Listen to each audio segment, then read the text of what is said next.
Smer dominuje. Fico opäť na čele, opozícia stráca dých.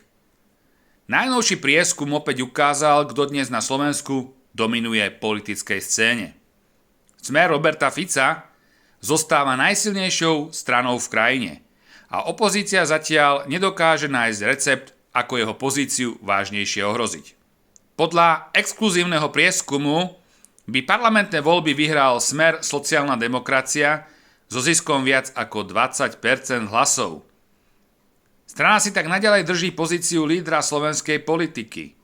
Robert Fico zároveň patrí medzi najdôveryhodnejších politikov na Slovensku a prieskum ukazuje, že jeho voličská základňa zostáva veľmi stabilná a dokonca rastie. Na druhom mieste by skončilo progresívne Slovensko s výsledkom pod 19%. Hnutie si však oproti predchádzajúcemu obdobiu pohoršilo a postupne stráca časť podpory. Práve tento pokles ukazuje, že progresívnemu Slovensku sa zatiaľ nedarí presvedčiť širšiu časť voličov mimo svojho tradičného tábora. Veľkú pozornosť púta aj tretie miesto Hnutia Republika, ktoré získalo viac ako 11% a pomaličky rastie. Strana tak potvrdzuje rastúci trend a stabilné jadro voličov.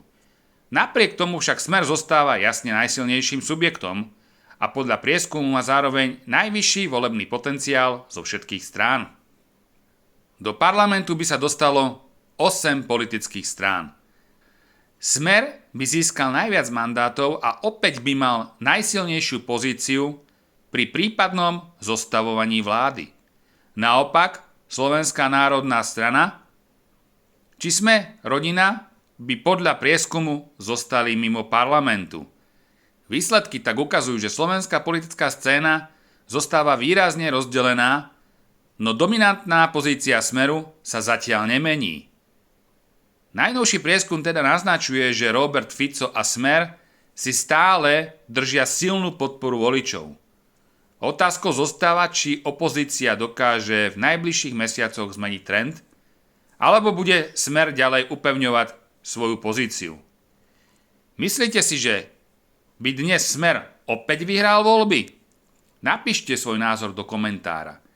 Ak vás zaujíma politika a aktuálne dianie, nezabudnite dať odber.